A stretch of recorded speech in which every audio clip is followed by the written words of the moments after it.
당신의 마음을 소중히 여기는 안산단한 FM.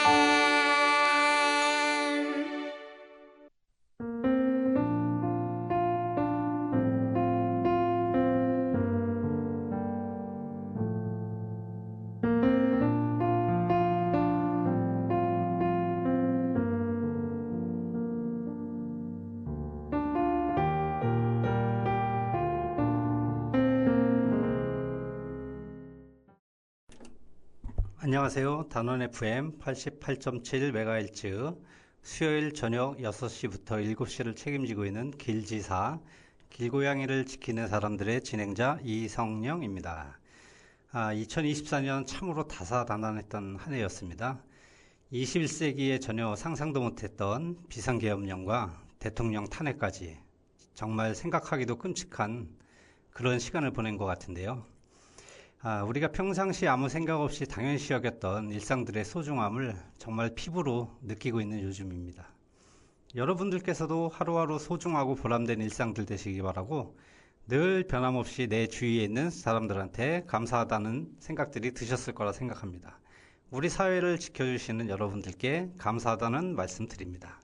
우리 길지사 길고양이를 지키는 사람들의 방송의 주제는 길고양이입니다. 오늘은 길고양이에 대한 가장 기본적인 접근을 한번 해보려고 하는데요. 그럼 노래 한 곡 듣고 오늘 방송을 시작해 보겠습니다. 오늘 첫 곡은 소녀시대의 다시 만난 세계입니다. 노래 듣고 다시 이야기 나누겠습니다.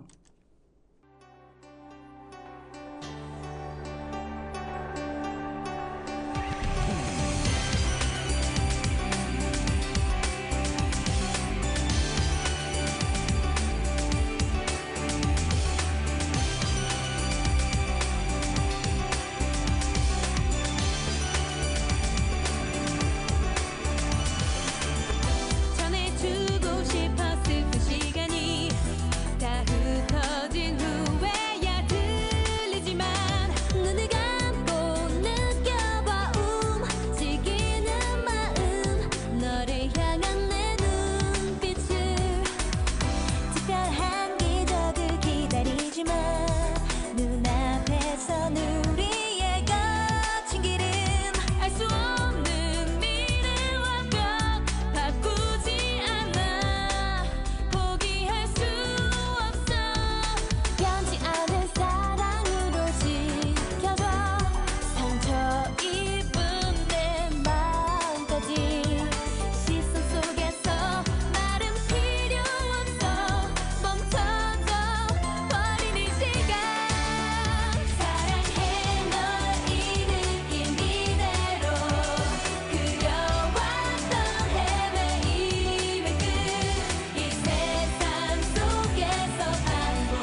소녀시대의 다시 만난 세계를 들으셨습니다. 이제 길고양이에 대해 한번 알아보는 시간을 가져보겠습니다. 첫 번째 우리가 중요한 것은 길고양이란 어떤 고양이를 말하는 건가 궁금하시죠? 궁금하실 텐데 길고양이란 도심지나 주택가에서 자연적으로 번식하여 자생적으로 살아가고 있는 고양이를 말합니다. 오랜 시간 야생에서 살아오던 고양이가 인간과 만난 것은 약 1만 전으로 추정이 된다고 하는데요. 그러나 고양이가 언제부터 인간에게 길들여지게 됐는지는 아직 정확하게 밝혀지지가 않았다고 합니다. 아주 오래전부터 가축화되어 인간의 곁에서 살아온 개와는 달리 고양이는 지금까지 야생의 모습과 본능, 습성을 잃지 않고 유지하고 있는데요. 도심 속에서 살아가는 길고양이도 마찬가지라고 할 수 있죠. 이미 도시 생태계의 일원으로 자리 잡은 길고양이는 대표적인 도시의 야생동물인과 동시에 사람과 공존하고 있는 이웃이기도 합니다. 두 번째는 집에서 돌보는 집고양이와 길에서 사는 길고양이의 평균 수명을 비교해 보겠습니다. 사실 고양이 평균 수명을 알아보기 전에 고양이 나이 계산법부터 알아봐야 할 텐데요. 현재 고양이의 나이를 정확히 알고 있어야 하기 때문이죠. 고양이 나이를 계산하는 방법은 여러 가지가 있다고 하는데요. 보통은 고양이의 생애 주기에 맞춰 나이를 계산하는 것이 가장 보편적이라고 합니다. 그럼 한번 고양이 나이를 한번 알아볼게요. 고양이 나이 계산을 보면요. 이 생후 1년은 사람 나이로 15살, 생후 2년은 23살, 생후 3년은 28살, 그 이후로는 1년마다 4살씩 더해주면 된다고 합니다. 고양이는 보통 생후 1년 동안 엄청난 성장을 한다고 하는데요. 이때가 하루가 다르게 성장을 하는 아기 고양이 시기입니다. 생후 1년의 고양이를 사람 나이로 한 사람은 15살 정도라고 하죠. 생후 2년까지는 성묘가 되기를 준비하는 시기라고 합니다. 질풍노도의 그런 시기를 거치는 그런 나이대죠. 사람 나이로 한 사람은 23살 정도입니다. 생후 3년부터는 이제 완전한 성묘라고 봐도 되겠는데요. 사람 나이로 한 사람은 28살 정도라고 합니다. 사람과 비교하면 짧은 시간에 엄청 나이를 빨리 먹는 곳이라 보호자들 입장에서는 조금 슬플 수도 있을 것 같아요. 저 역시 마찬가지고요. 이 다음부터는 1년마다 4살씩 더해주면 나이를 계산할 수 있다고 합니다. 생후 4년에는 32살, 생후 5년에는 36살, 생후 6년에는 40살 이런 식이며 생후 10년에는 56세가 되는 것이라고 하죠. 고양이는 강아지와 비슷한 느낌이지만 나이를 계산하는 방법은 차이가 참 큰 것 같네요. 이제 이렇게 오늘 나이를 알게 됐으니까 이제 그 길고양이나 집에 돌보시는 고양이들 나이를 한번 계산해 보시면 될 것 같아요. 그리고 생후 8년 이후부터는 노령기에 접어들게 되는 노묘, 이때부터는 좀 더 세심한 케어가 필요할 것 같습니다. 그럼 집 고양이의 평균 수명에 대해서 한번 알아볼게요. 당연히 길고양이보다는 집고양이가 평균 수명이 더 높은데요. 현재 집고양이는 평균 수명이 보통 14년에서 16년이라고 합니다. 예전에는 10년, 보통 12년 정도였는데 평균 수명이 많이 늘어난 편이죠. 참고로 중소형 강아지는 평균 수명이 20살 가까이 올라가고 있다고 합니다. 고양이와 강아지의 평균 수명이 늘어나는 이유는 동물병원, 즉 의료기술의 발달과도 연관이 있을 겁니다. 집고양이 평균 수명은 앞으로도 계속 늘어날 것이라고 생각이 되고요. 다음은 길고양이 평균 수명인데요. 당연히 집고양이 평균 수명보다 낮을 거라고 생각이 되죠. 예상이 되긴 하지만 정확히 어느 정도인지 감을 잡기는 어려울 텐데요. 길고양이의 평균 수명은 2년에서 5년 정도라고 합니다. 집고양이의 반도 못 사는 것이죠. 그럼 왜 길고양이의 평균 수명이 이처럼 짧을까요? 길고양이의 수명이 짧을 수밖에 없는 이유는 가장 기본인 먹는 것도 해결하기가 쉽지 않고 겨울엔 춥고 여름엔 더운 환경에 그대로 노출이 되기 때문이죠. 또한 교통사고의 위험도 있고요.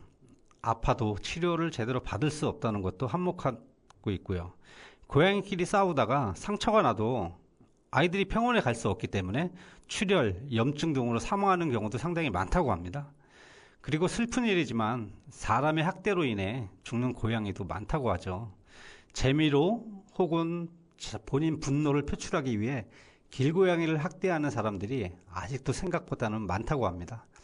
참고로 길고양이 학대하는 행위는 형사처벌의 대상이 됩니다. 길고양이를 학대하는 행위는 3년 이하의 징역이나 3천만 원 이하의 벌금에 처할 수 있는데요. 학대 행위는 형사처벌을 받는 범죄 행위이므로 학대 행위를 하지 말아야 되겠습니다. 또한 약물 등을 이용해 길고양이를 다치게 하거나 죽이는 행위 역시 형사처벌이 되는 범죄 행위입니다. 절대 길고양이를 해치는 학대 행위는 일어나서는 안 될 일이고요. 우리가 다시 한번 각성을 하는 그런 계기가 됐으면 좋겠습니다. 우리가 길을 다니다가 보면 또는 아파트 단지나 단지 내 산책을 하거나 주택가를 다니다 보면 길고양이들이 많이 보일 겁니다. 그 중에서도 아기 고양이를 만난다면 귀엽기도 하면서도 한편으로는 저 어린 아기 고양이가 어떻게 이 험한 길에서 살아갈까 하는 그런 생각에 안쓰럽고 짠한 마음도 있을 겁니다. 저도 길에서 길고양이를 만나면 너무나 안쓰러운 마음이 참 크게 들더라고요. 그렇다면 우리가 길에서 새끼 고양이를 발견했다면 어떻게 하는 것이 좋을까요? 새끼 고양이 너무나 귀엽죠. 제가 좀 방법을 한번 알려드릴게요. 우선 주변에 어미 고양이가 있는지 반드시 살펴야 합니다. 이는 어미 고양이가 수유를 위한 먹이 활동 등으로 잠시 자리를 비웠을 수도 있기 때문이죠. 그렇기에 어미가 오는지 잘 살펴야 하고요. 어미가 있는 아기냥을 우리가 양육한다면 그야말로 우리 손으로 어미냥과 아기냥을 이상가족으로 만드는 것일 테니까요. 보다 여유 있게 어미 고양이가 있는지 꼭 확인이 필요하고요. 보통 길게는 12시간 하루 정도는 지켜봐야 된다고 합니다. 길고양이는 동물보호법상 구조와 보호 조치에서 제외됩니다.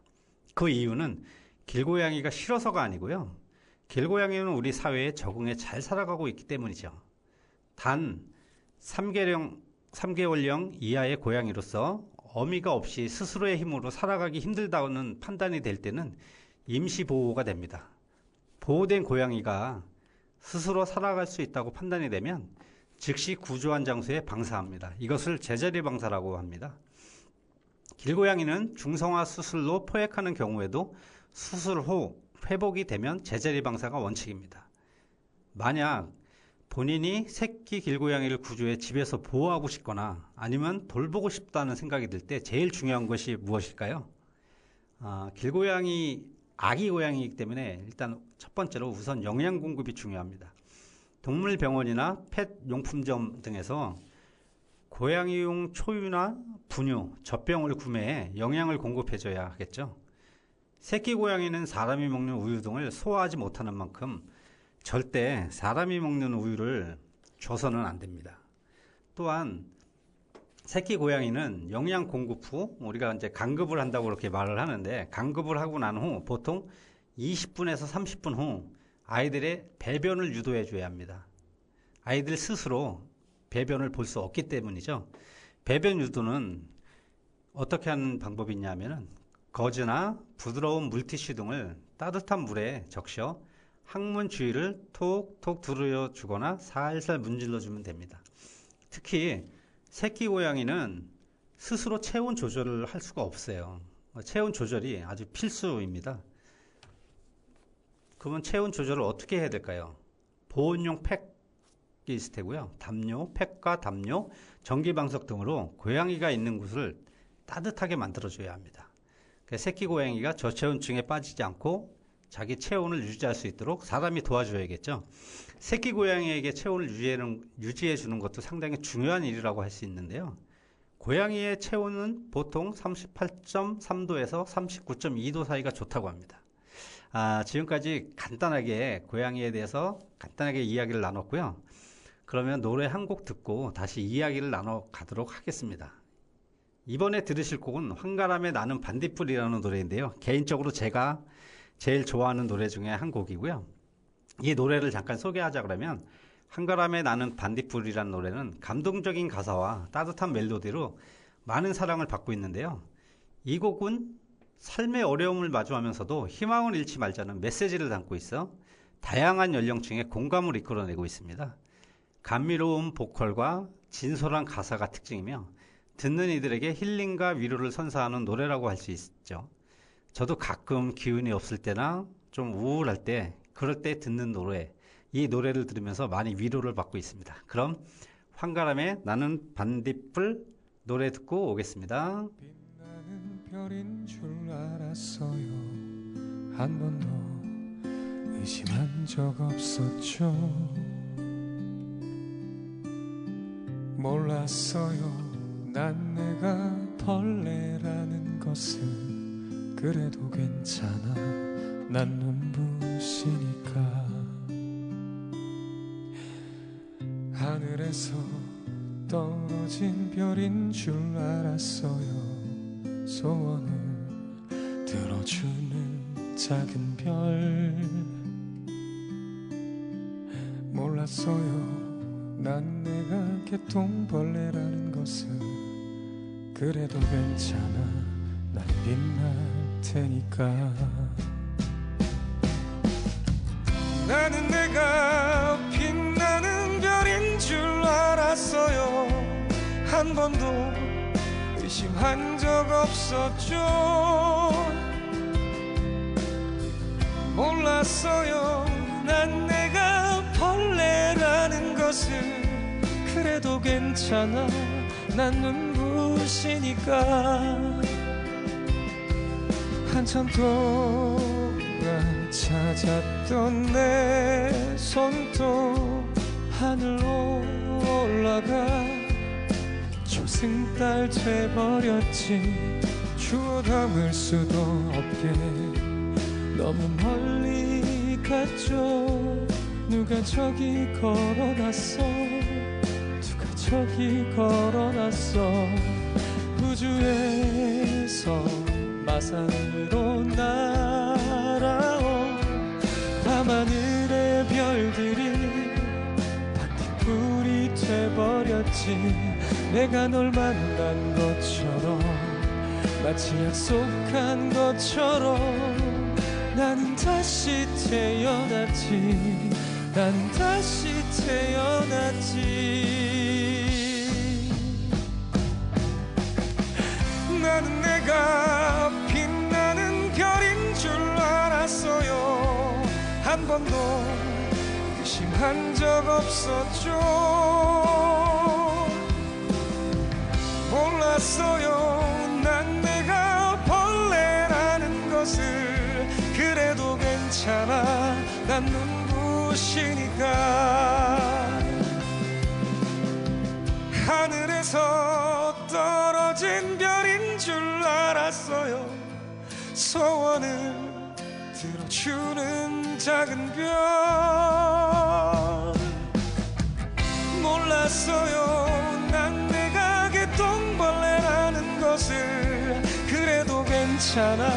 난 빛날 테니까.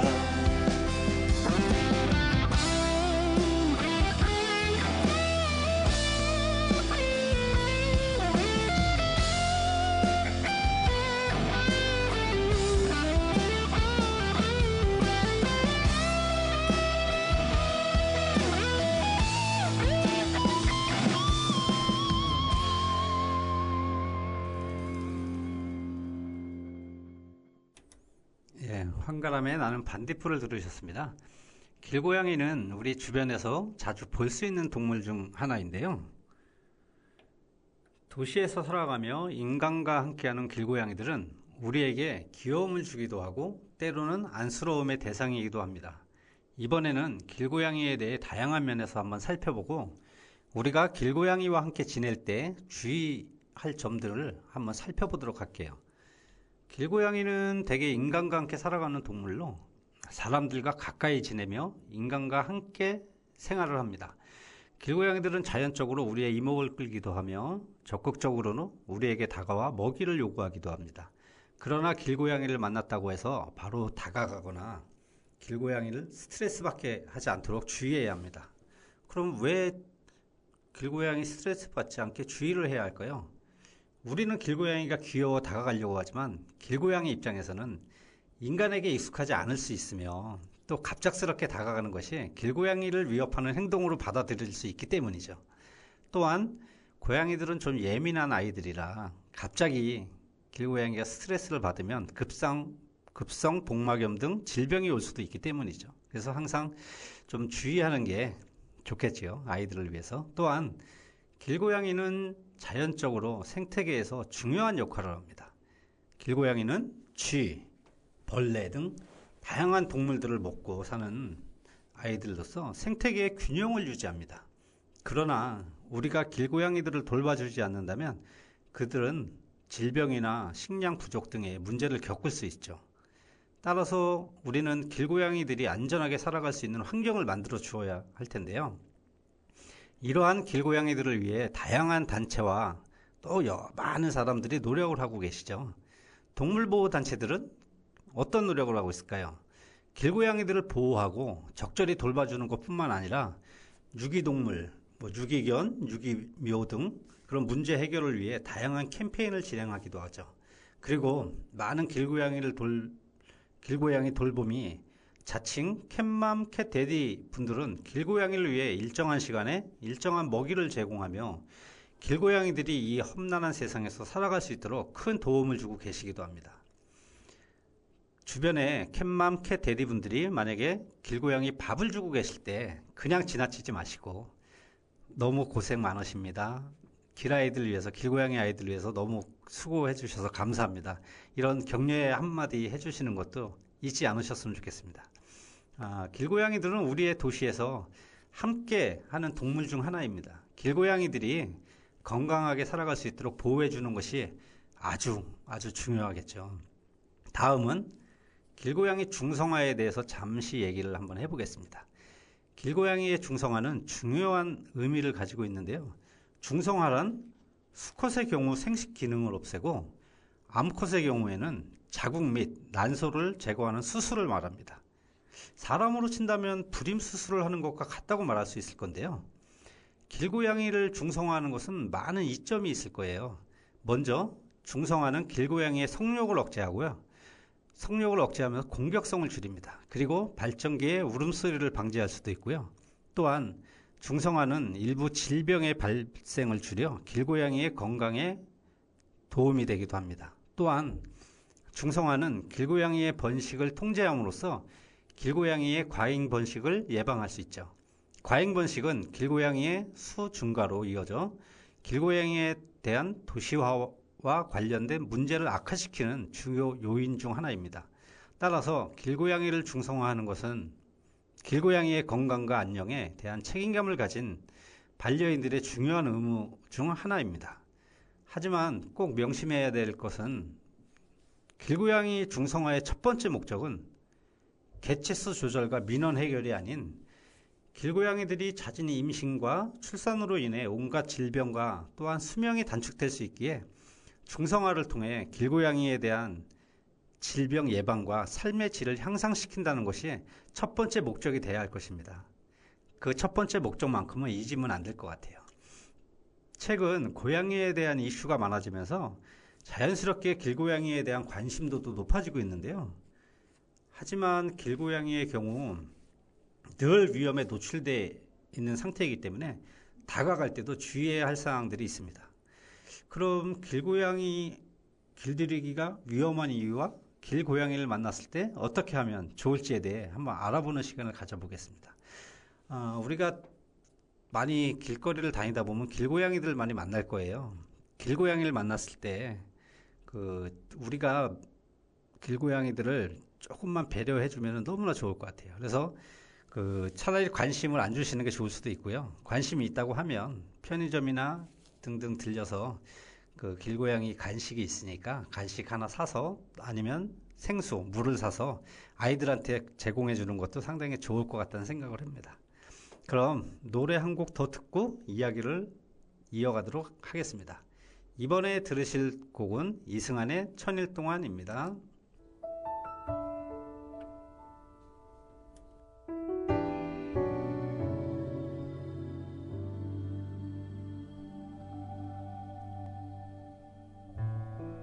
천일 동안 난 우리의 사랑이 영원할 거라 믿어왔었던 거죠. 어리석게도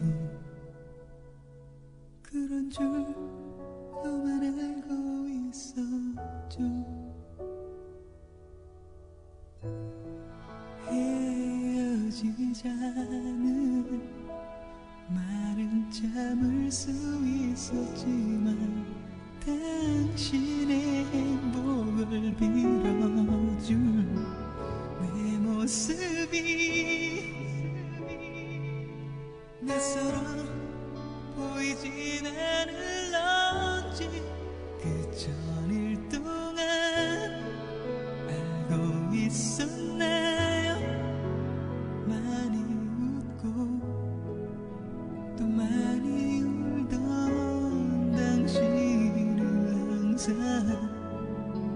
지켜주던 감사해하던 너무 사랑했던 나를 보고 싶겠죠. 전일이 훨씬 지난 후에라도 역시 그럴 때죠. 난 괜찮아요. 당신이 내 곁에 있어줬잖아요.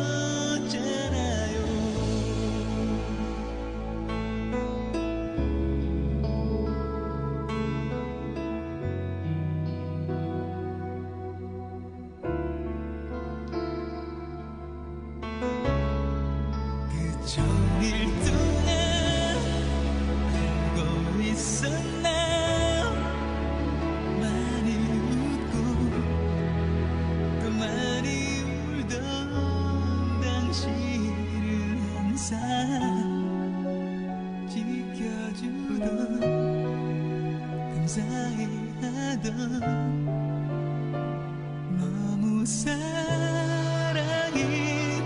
나를 보고 싶겠죠. 전일이 훨씬 지난 후에라도 역시 그럴 때죠. 잊지 마요. 우리 사랑 아름다운 이름들은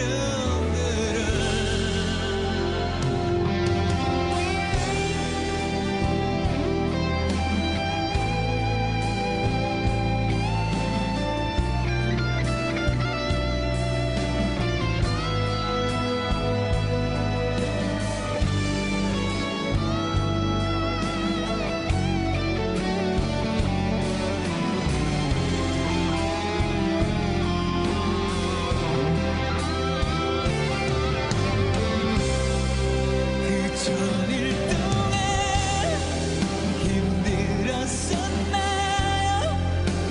혹시 내가 당신을 아프게 했었나요? 용서해요. 그랬다면 마지막일 거니까요. 난 자유롭죠. 그날 이후로 다만 그냥 당신이 꿈을 뿐이죠. 다음 세상에서라도 우리 다시는 만나지 마요.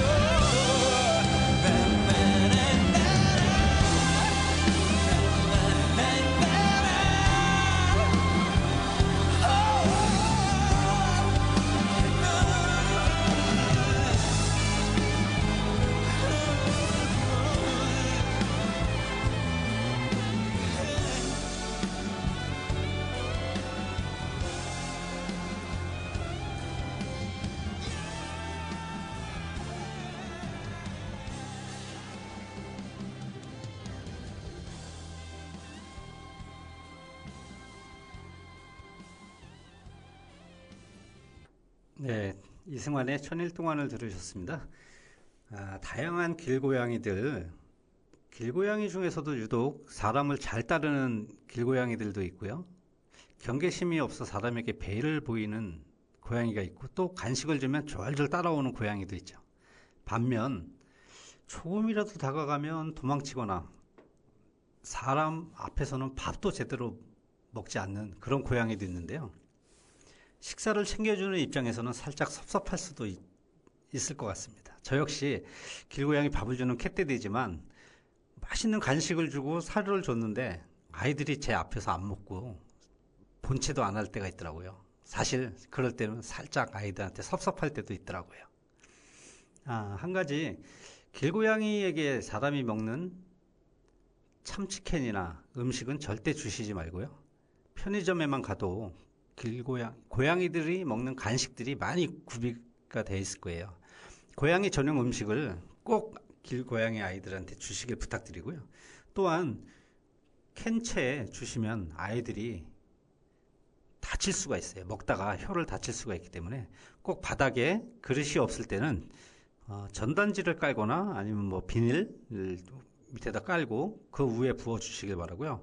뭐 전단지 비닐도 없다 그러면 깨끗한 바위나 이런 쪽에 좀 부어서 그 아이들이 먹게 그렇게 도와주시면 좋을 것 같아요. 물론 다 먹은 후에는 그 자리를 깨끗하게 치워주시는 건 상식이겠죠.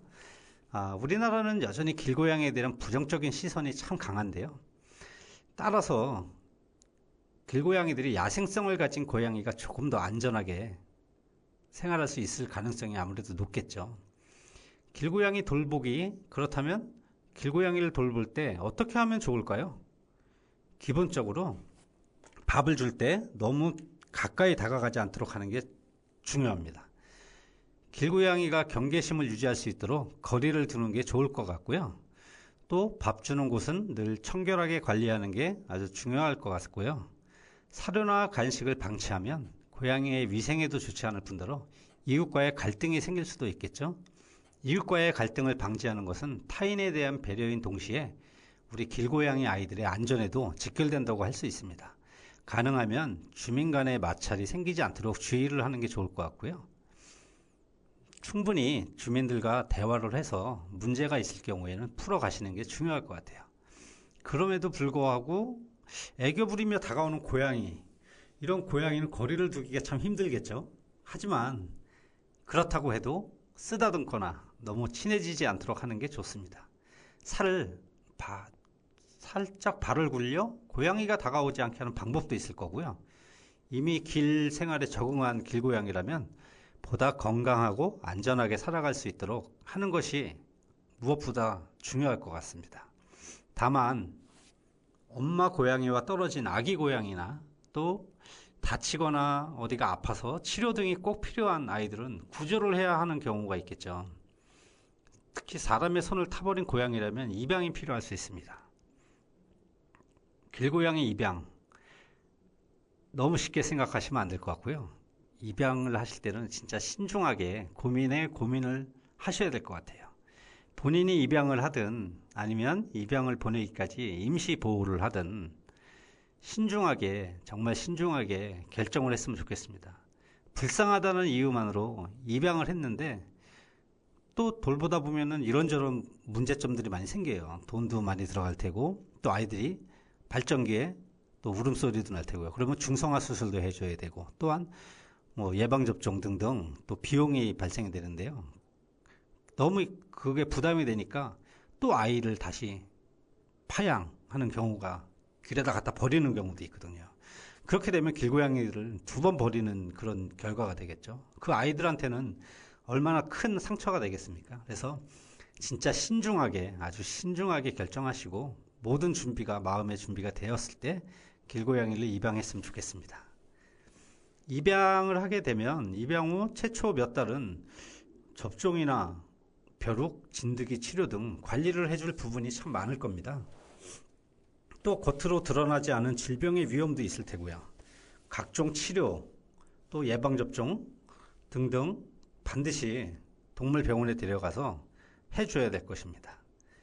길고양이를 입양하게 되면 그 이후부터 동네 고양이들 전부가 눈에 밟히게 될 가능성이 있어요. 저 역시 그랬던 경험이 있으니까요. 하지만 나의 능력으로는 더 이상의 입양은 힘들다고 생각이 든다면 길고양이들에게 종종 사료를 챙겨주고 물을 챙겨주는 것이 최선일 수 있습니다. 따라오는 길고양이는 마음이 아프겠지만 외면하는 것이 좋을 때도 있거든요. 길고양이에게 정을 줘버리면 나나 또는 그 길고양이나 서로가 마음이 아픈 일이 많이 생길 겁니다. 길고양이를 입양한다는 것은 많은 책임감과 함께 사생활 등을 포기해야 하는 경우도 많기 때문입니다. 그렇기에 내가 완벽히 책임질 수 없다면 어느 정도 거리를 두는 것이 고양이에게도 또한 나에게도 좋은 일이 될 거라고 생각이 들고요. 그렇기 때문에 길고양이 입양은 진짜 제가 몇 번 강조해서 말씀드리지만 신중하게 생각하고 신중하게 결정을 해야 할 거라고 생각이 듭니다. 또한 온 가족들이 찬성을 하는 경우일 때만 길고양이를 입양하시길 바랍니다. 또한 길고양이에게 밥을 주는 문제는 오랫동안 논란이 되어 온 문제인데요. 이를 통해 길고양이들의 생존을 돕는다는 등 긍정적인 시각도 있지만 이와 관련된 여러 문제들이 발생하고 있어 신중하게 접근할 필요가 있습니다. 그렇다면 길고양이와의 공존, 밥 주는 문제를 어떻게 해결할 수 있을까요? 길고양이에게 밥을 주는 것은 동물 복지의 한 형태이며 길고양이들이 굶주리지 않게 도와주는 방법입니다. 길고양이에게 밥을 주는 행위는 많은 사람들에게 동정심을 불러일으킵니다. 고양이들은 자연 생태에서 살아가기 때문에 환경에서 생활하기 때문에 자연 생태에서 살아가기 어려운 환경이죠. 그런 환경에서 살아가기 때문에 사람들이 밥을 주어 생존을 돕는다는 점에서는 아주 긍정적으로 평가될 수도 있습니다. 특히 요즘처럼 추운 겨울철에는 길고양이들이 먹이를 찾기 어려워요. 그래서 더 위험에 처할 수 있기 때문에 정기적인 먹이 제공이 필요합니다. 물론 길고양이에게 밥을 주는 걸 반대하시는 분들도 계십니다. 우리 주변에 보면 왜 길고양이한테 밥을 주냐, 이 아이들은 그냥 살다가 자기 운명대로 살다가 죽는 게 이 아이들의 맞는 거다, 이렇게 말씀하시는 분들도 있는데요. 그들의 주장은 밥을 주는 것이 꼭 좋은 것만은 아니다. 길고양이들의 개체수가 급격히 증가하고 생태계를 교란시킬 수 있다는 주장들을 많이 하시는데요. 글쎄요, 그렇기에 길고양이 밥을 주시는 캣맘 캣데디 분들께서 길고양이 중성화를 함께 진행을 하시는 분들이 대부분이시고요. 길고양이 개체수 조절에는 중성화 수술 외에는 대안이 없다고 생각이 됩니다. 대한민국 법에서는 길고양이 밥 주는 문제를 법으로 제재하는 것은 없습니다. 그래서 길고양이 밥을 주는 것은 불법이 아니고요. 길고양이 밥을 주시는 분들께서도 대신 사명감을 가지고 밥자리를 깨끗하게 관리하시고 주민 간의 대화에 적극 응해 서로가 원만한 협의를 하는 게 중요하다고 생각합니다.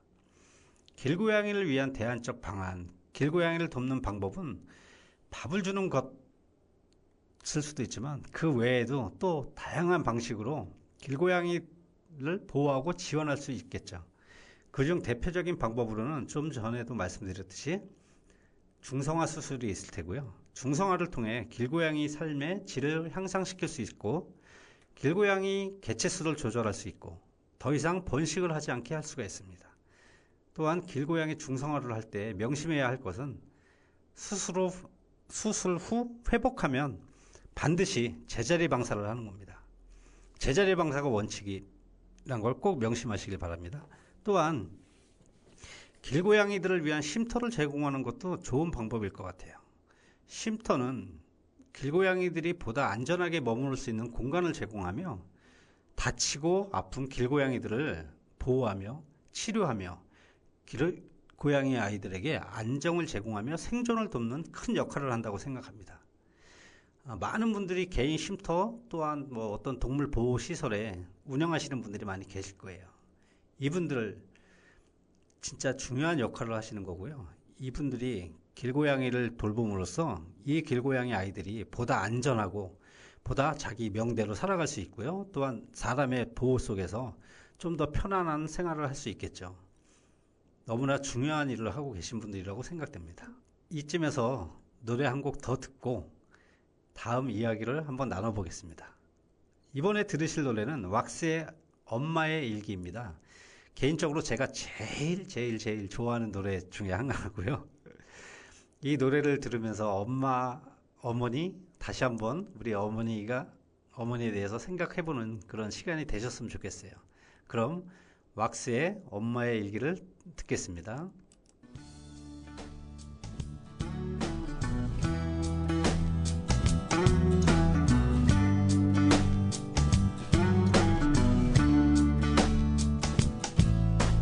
너그럽게 웃으시는 당신에게서 따뜻한 사랑을 배웠죠. 절이 없는 나를 항상 지켜주시는 하늘처럼 커 보인 당신. 우연히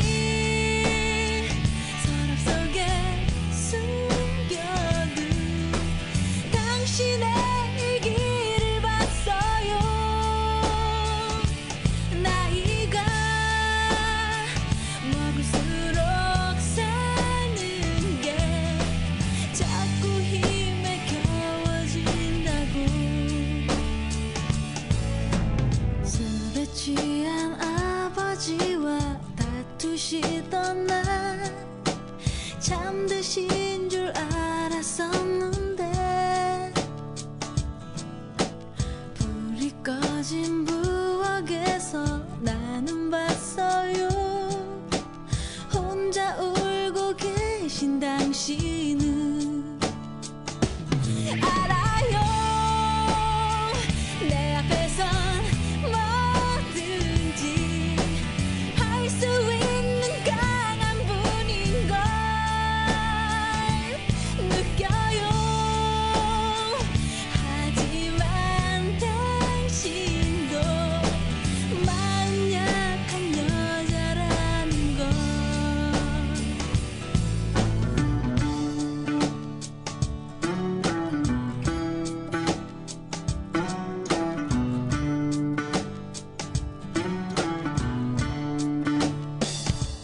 알아요,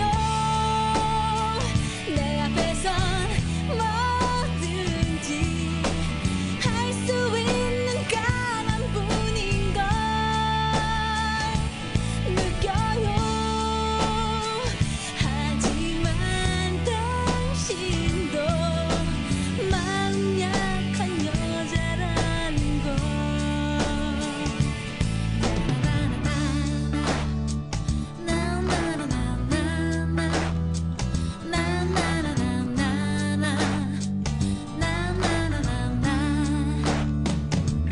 알아요,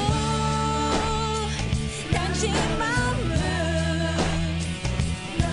모두 다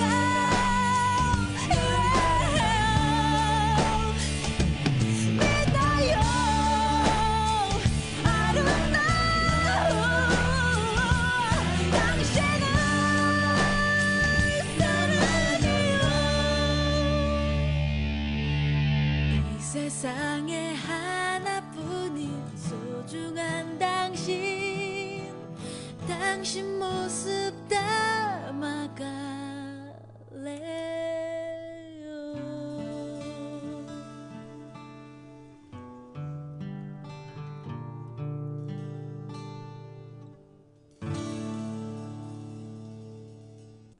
이번에는 길고양이 밥을 챙겨주는 우리 캣맘, 캣데디 분들의 이야기를 한번 해보겠습니다.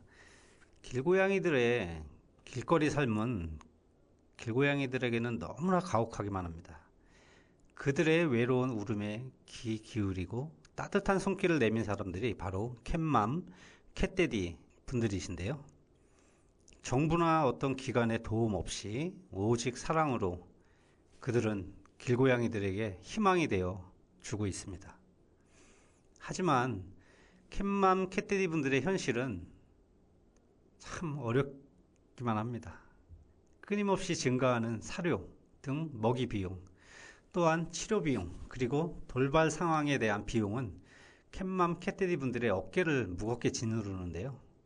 대부분의 캣맘, 캣데디 분들이 생활고에 시달리면서도 그들은 마지막 한 끼를 나누어 길고양이들에게 먹입니다. 또한 천정부지로 치솟는 동물병원 비용은 길고양이들에게는 적절한 의료 서비스를 제공하는데 가장 큰 걸림돌이 되기도 합니다.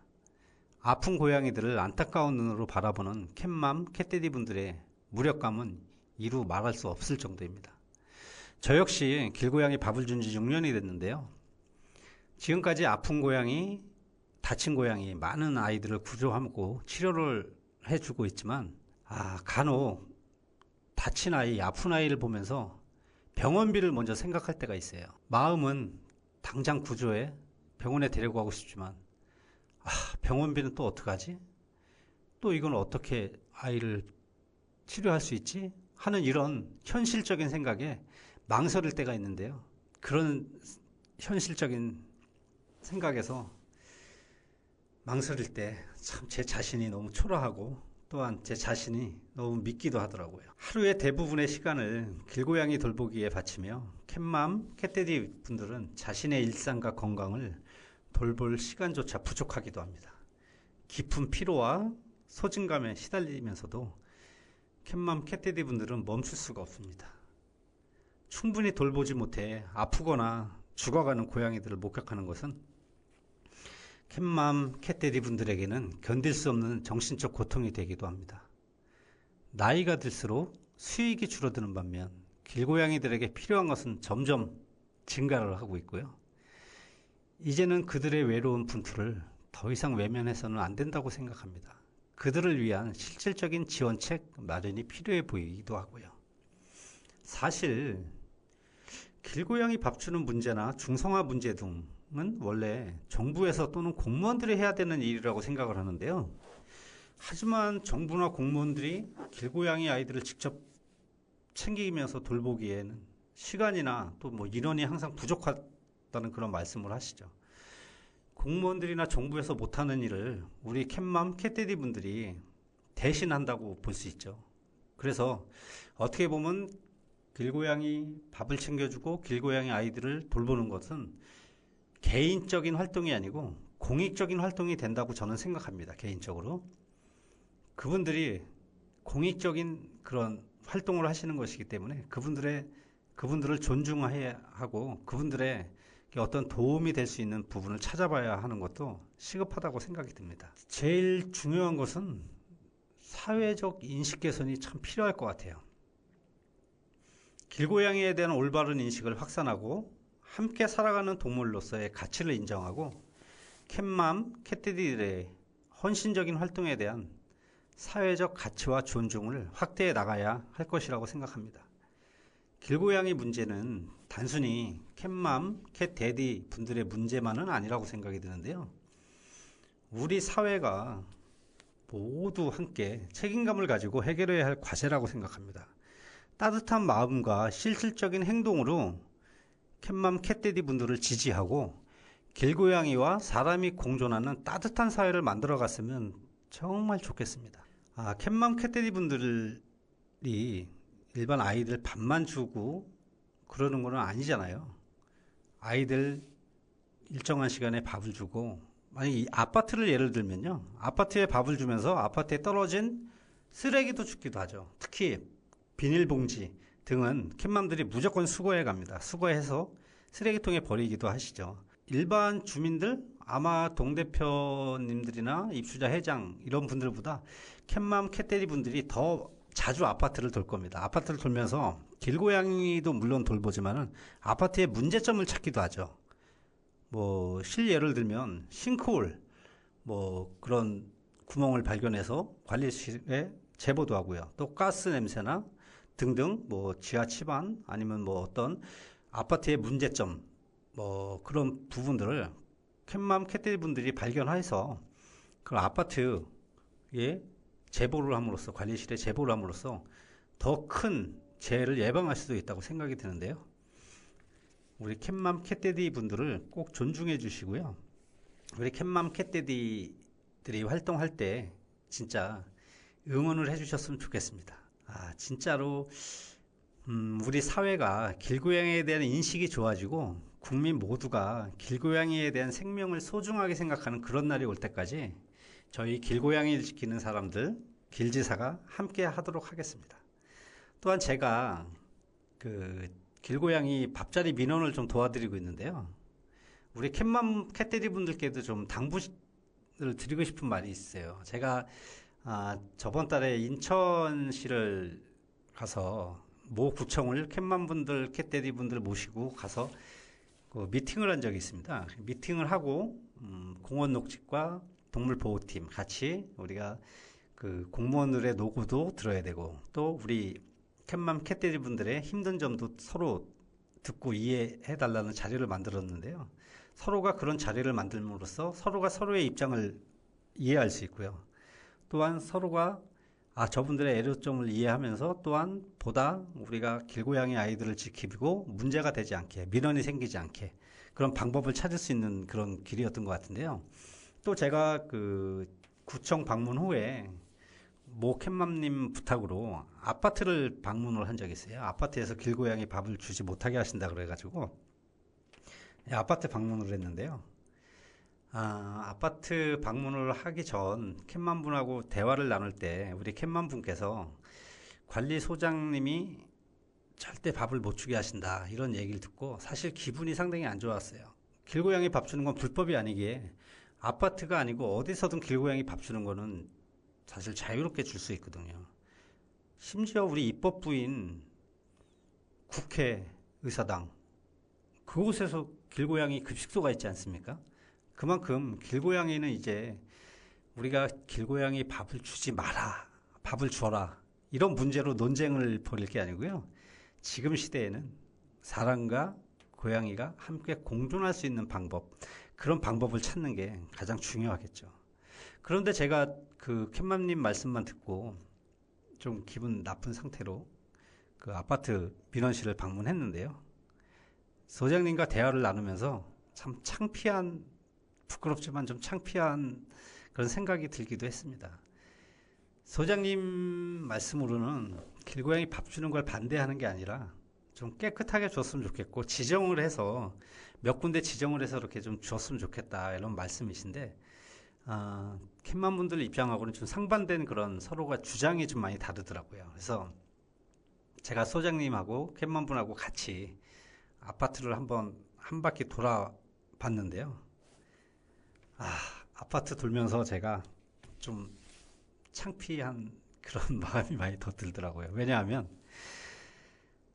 밥자리가 지정되어 있는 곳도 있어요. 깨끗하게 관리하시는 분들도 물론 있는데 그러면 얼마나 좋습니까? 아파트 입주민이나 관리소장이나 또 우리 밥을 주는 캣맘 캣데디 분들이나 마음 놓고 길 고양이 아이들을 챙겨줄 수 있고 그 아이들의 진짜 건강과 우리가 안위를 책임질 수 있지만 그렇지 않은 경우가 너무나 많더라고요. 일반 언덕 조금만 좀 외진데 가면 햇반 그릇이 막 여기저기 널브러져 있는 걸 봤습니다. 그 안에 사료가 썩어 있고 또 닭가슴살이 썩어 있고 간식이 썩어 있고 제대로 뒤처리하지 않아 그런 모습들을 봤는데요. 그런 모습을 볼 때 사실 우리 길고양이를 챙겨주시는 캣맘 캣데디 전문적으로 챙겨주시는 분들은 그러진 않으실 거예요. 아마 오고 가는 분들이 그렇게 하셨을 텐데 그래도 우리 캣맘 캣데디 분들이 그런 거를 목격하거나 아니면 그런 거를 발견했을 때는 쓰레기 봉투를 갖다가 좀 치워주시고 하는 것도 중요할 것 같아요. 왜냐하면 주변이 깨끗해야 돼요. 우리가 주민들 간의 갈등이 심화될수록 우리 길고양이 아이들의 안전에는 위협을 받거든요. 처음에는 길고양이 밥자리 문제로 시비가 붙고 언성이 높아지고 하다가 그런 마음이 그런 길고양이 밥 주지 말라고 했던 그런 분들이 또 간혹 길고양이를 학대하는 그런 쪽으로 발전을 할 수도 있거든요. 그래서 그런 걸 사전에 미연에 방지하기 위해서는 우리 스스로 길고양이 밥자리를 깨끗하게 하고 또 지정 급식소 자리가 아닌 곳에 밥을 주는 분들이 있다고 하면 아이들이 밥을 먹고 간 후에는 깨끗하게 치워주는 것이 우리나 입주민이나 또한 길고양이 아이들을 위해서도 아주 옳은 길이라고 생각이 듭니다. 모두가 행복한 게 좋지 않겠어요? 길고양이도 행복하고 또 입주민들도 행복하고 우리 캣맘 캣데디 분들 길고양이 밥 주면서 얼마나 많은 눈치를 보고 주십니까? 최소한 그런 눈치는 보지 않고 그렇게 하면서 모두가 행복한 그런 행위, 그런 길고양이 밥 주는 그런 세상이 왔으면 좋겠습니다. 우리가 길고양이 문제는 진짜 너무나도 많아요. 제가 작년에 한번 그 농림축산부에 미팅을 한번 들어간 적이 있어요. 중성화 수술에 대해서. 그렇지만 우리 그 공무원들이 가지고 있는 인식, 그런 거랑 우리 직접 길고양이들을 챙기는 캣맘, 캣데디 분들이 가지고 있는 인식은 차이가 많이 나더라고요. 이런 차이를 서로 대화를 통해서 조금씩 좁혀나가야 될 것 같고요. 길고양이 뭐 동물 밥주기 가이드라인인가? 이걸 또 뭐 그 농림부에서 배포를 했더라고요. 근데 실질적으로 우리 캣맘, 캣데디 분들이 그 가이드라인을 봤을 때 이해가 될까요? 제가 봤을 때는 전혀 이해가 안 되는 부분이 대부분이고, 전혀 실질적으로 길고양이를 챙기시는 이런 캣맘, 캣데디 분들하고의 대화와 타협으로 만들어진 가이드라인이라기보다는 탁상행정에서 오는 그런 또 큰 단체에서 길고양이 캣맘, 캣데디 분들하고 소통하지 않은 상태에서 그런 정책을 만든 것 같은데요. 그런 부분은 좀 아쉬운 부분이 많이 있더라고요. 그래서 앞으로는 그 공무원분들이나 그런 관련 부서에서도 어떤 정책을 만들거나 어떤 시책을 만들 때 꼭 현장에서 직접 길고양이 아이들을 챙기시는 우리 캣맘, 캣데디 분들, 또 이런 분들과 소통하는 단체들이 많이 있거든요. 큰 단체가 아니더라도 이런 단체들과 소통을 하셔서 실질적으로 길고양이한테도 도움이 되고, 또한 동네 분들한테도 도움이 되고, 또한 우리 캣맘, 캣데디 분들한테도 도움이 되는 그런 실질적인 도움이 되는 그런 그 정책들이 많이 만들어졌으면 좋겠습니다. 오늘 내용은 여기까지이고요. 우리 사회가 진짜 길고양이에 대한 인식이 좋아지는 그런 날이 빨리 왔으면 좋겠습니다. 하루하루 즐겁고 행복하시길 바라고 청취해주신 모든 분들께 감사 인사드립니다. 오늘의 마지막 곡 들으면서 저희 방송은 다음 주에 또 만나도록 하겠습니다. 오늘의 마지막 곡은 이승철의 그런 사람 또 없습니다입니다. 이승철의 노래 들으면서 저희는 다음 주에 만나겠습니다. 감사합니다.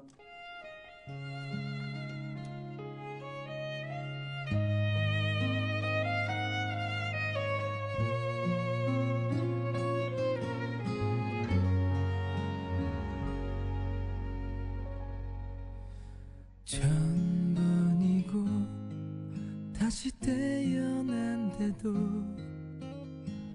그런 사람 또 없을 테죠. 슬픈 내 삶을 따뜻하게 해준 참 고마운 사람입니다. 그런 그댈 위해서 나의 심장쯤이야 얼마든 아파도 좋은데, 사랑이란 그 말은